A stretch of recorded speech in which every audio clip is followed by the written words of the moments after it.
সকালবেলা চায়ের দোকানে বসে আছি। কাজে বললো, দাদা চা খাবেন? আলাম দাঁড়া দিয়ে তাহলে। তারপরে ওদিক থেকে খগেন বলে দিল, আচ্ছা রোপওয়ে জিনিসটা কি বলো তো কাজল দা। কাজল দা চা ঢালতে ঢালতে বলে উঠলো, আরে রোপওয়ে জানিস না? আরে ওটা কাঁচ দিয়ে ঘেরা একটা সিংহাসন, ওর মধ্যে বসে তুই পাহাড়ের এ প্রান্ত থেকে ও প্রান্ত আরামে পৌঁছে যাবি, এবং খুব সুন্দর সুন্দর জঙ্গল পাহাড় আর অনেক কিছু তুই দেখতে পাবি। ও তাই? আরে তাই তো, কি বলো বিকাশ দা? বিকাশ দা ওখান থেকে বললো, হ্যাঁ তুই ঠিকই বলেছিস, ওটা তারে দড়ি সাহায্যে যায়, কিন্তু জেনারেটর ফিট করা থাকে, ওটা তুই ডট ডট দিয়ে গেছিস। ও আচ্ছা আচ্ছা। আচ্ছা বিকাশ দা, তুমি ঠিকই বলেছো। তা কদিন এই রোপওয়েতে তুমি চেপেছো? হ্যাঁ সে বহুদিন আগে চেপেছিলাম।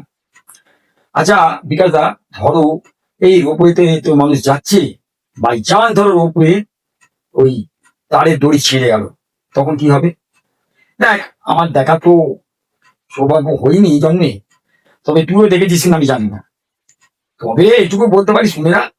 আর কি হবে ছিঁড়ে গেলে?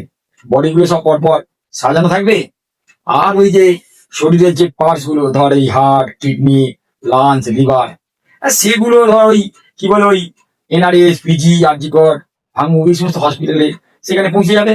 ব্যাস, উন্নত মানের যেগুলো থাকবে সেগুলো বাজারে বেচে দেবে, আর যেগুলো ধর এই মানে একটু কমে, মানে কম আয়ু আছে, হ্যাঁ সেগুলো তোমার আমার মতন ছাগলের শরীরে পার্টসগুলো সেট করে দেবে।